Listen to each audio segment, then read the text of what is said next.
जादुई चिमटा। फूलपुर नामक गांव में एक गरीब दीनू नाम का लोहार रहता था। वह रोज लोहे के बर्तन बनाया करता था, लेकिन कई दिनों से कोई भी गांव का आदमी उसका बनाया एक भी बर्तन लेने नहीं आ रहा था, जिसकी वजह से दीनू लोहार बहुत दुखी रहता था।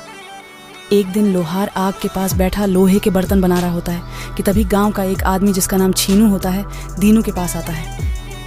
अरे ओ भैया, कैसे हो दीनू भाई? अरे बड़े दिन हो गए हैं भैया, गांव के बाजार की तरफ आते नहीं हो। सब ठीक तो है भैया? अरे भाई क्या बताऊं, इतनी मेहनत से लोहे के बर्तन बनाकर बाजार जाता हूं, कोई गांव वाला खरीदता ही नहीं है। भाई कई दिनों से एक भी पैसा हाथ नहीं आया। ऐसे में मैं क्या करूं, मुझे कुछ समझ नहीं आ रहा है। अरे भाई दीनू लोहार, अब गांव वालों को तुम्हारे हाथ के बनाए बर्तन पसंद नहीं आते हैं भाई। अब तुम भी क्यों मेहनत करते हो, जाने भी दो अब भाई। अब तुम्हारे हाथों में वो पहले वाली बात नहीं है। हाँ अच्छा, अब मैं चलता हूँ भाई। दीनू ये सुनकर बहुत दुखी हो जाता है कि तभी वहां दीनू की पत्नी आती है। अजी सुनिए ना, आखिर आप लोहे के बर्तन बनाने का काम छोड़ ढाच क्यों नहीं देते? कोई मुनाफा तो होता है नहीं, यहाँ तक कि अब तो गांव वाले भी आपके बनाए बर्तन नहीं खरीदते। अब आप ही बताओ ना, ऐसे में हम खाएंगे क्या? नहीं नहीं नहीं, मैं कुछ नहीं जानती। अब आप भी जाओ और कुछ नया काम देखो। हाँ लेकिन भाग्यवान, मुझे तो सिर्फ ये लोहे के बर्तन ही बनाने आते हैं।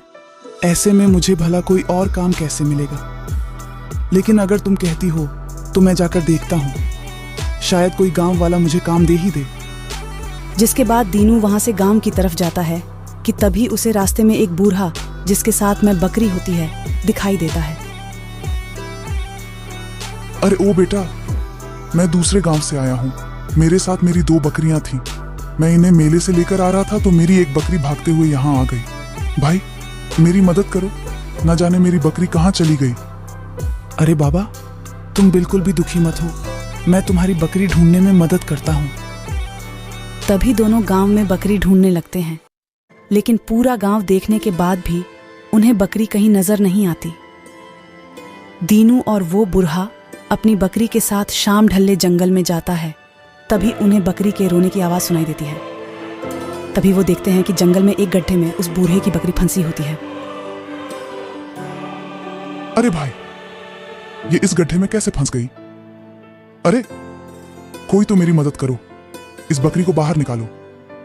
अरे मैं तो लाचार बूढ़ा हूं, इस गड्ढे में से बकरी नहीं निकल सकता। अरे मेरी प्यारी बकरी। तभी दीनू उस गड्ढे में कूद जाता है और बकरी को बाहर निकाल देता है। अरे भाई तुम्हारा धन्यवाद।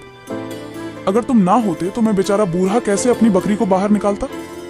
तुम बहुत ही अच्छे हो भाई। क्या मैं किसी तरह से तुम्हारी मदद कर सकता हूँ? बूढ़ा लोहार उस बूढ़े को सारी बात बताता है। अरे बेटा, तुम्हारी समस्या का मेरे पास एक उपाय है। तभी वो बूढ़ा एक चिमटा अपनी झोली में से निकालकर लोहार को देता है। बेटा, ये कोई मामूली चिमटा नहीं है, बल्कि एक जादुई चिमटा है। इस चिमटे से तुम जो भी मांगोगे वही तुम्हें मिलेगा। क्या सच में बाबा, ये एक जादुई चिमटा है? मैं जो मांगूंगा वो मुझे मिल जाएगा? हाँ बेटा, लेकिन यह चिमटा चमत्कारी है जो अपना रूप कभी भी बदल सकता है। ये मायावी चिमटा है, इसलिए लालच में आकर कुछ ऐसा मत मांग लेना जिससे तुम्हारा सर्वनाश हो जाए। याद रखना, ये जादुई चिमटा गलत हाथों में जब जाएगा तो इसका उपयोग अपने लालच को पूरा करने के लिए वो करेगा, तब ये स्वयं ही उसके पास से अपने स्थान पर वापस लौट आएगा। अच्छा बेटा, अब मैं चलता हूँ। जिसके बाद वह बूढ़ा वहां से चला जाता है। दीनू चिमटे को लेकर अपने घर जाता है। हे जादुई चिमटे, तुम तो मेरी दशा जानते ही हो।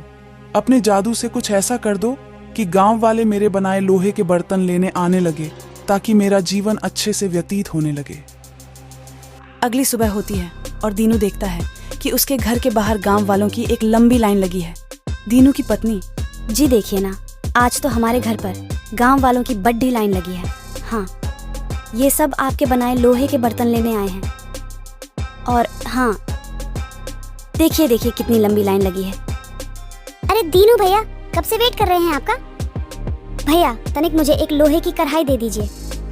अरे हाँ भाई हाँ, क्यों नहीं, अभी देता हूँ। और फिर ऐसे ही सारे गांव वाले भी दीनू से जो भी बर्तन उन्हें चाहिए मांगने लगते हैं और बदले में दीनू को पैसे देने लगते हैं, जिससे दीनू और उसकी पत्नी बहुत खुश हो जाते हैं। अरे वाह, कितने सारे पैसे आए हैं। अब लगता है हमें पैसों की तंगी नहीं होगी। वो जादुई चिमटा तो सच में जादुई है। सुनिए जी, आज तो आपके पास काफ़ी पैसे आ गए हैं। अब मैं तो चाहती हूँ कि आप रोज़ ज़्यादा मेहनत करके खूब सारे लोहे के बर्तन बनाया कीजिए। हाँ, ताकि हम जल्दी से अमीर हो जाएं। हाँ हाँ भाग्यवान, जैसा तुम चाहती हो वैसा ही होगा। मैं खूब मेहनत से लोहे के बर्तन बनाऊंगा। अगली सुबह फिर से दीनू के घर के बाहर एक लंबी लाइन लगी होती है। दीनू फिर से गांव वालों को बर्तन देता है। तभी वहां छीनू आता है, जो दीनू से चिमटा लेकर गया था। वो ये देखकर बहुत हैरान हो जाता है कि दीनू के घर के बाहर गांव वालों की इतनी लंबी लाइन लगी है। अरे भैया, अभी कुछ रोज पहले पास से गुजर रहा था, तब तो ये दीनू लोहार रो रहा था कि मेरे पास अब कोई गांव वाला बर्तन लेने नहीं आता। और अब देखो भैया, यहाँ तो गांव वालों की बड़ी लंबी तादाद है। लगता है कोई जादू की पोटली हाथ आ गई है इस दीनू लोहार के। कुछ समझ नहीं आ रहा है भाई। तभी वो दीनू के पास आता है और दीनू से कहता है, अरे ओ दीनू भैया, क्या भैया, तुम्हारी तो काया ही पलट गई भाई। अब देखो तो जरा, सब गांव वाले बर्तन लेने तुम्हारे ही पास आ रहे हैं भैया। हाँ हाँ भाई, अब ऊपर वाले की मर्जी है, कभी धूप तो कभी छाया।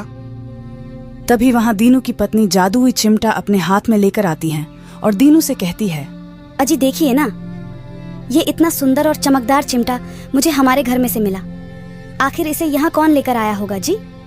अरे भाग्यवान, ये मेरा चिमटा है और आइंदा इस चिमटे को कभी हाथ मत लगाना, समझी? लाओ दो मुझे मेरा चिमटा। छीनू को दीनू की ये सब बातें काफी अजीब लगती है। छीनू मन में, अरे ये चिमटा देखने में इतना सुंदर और चमकदार लग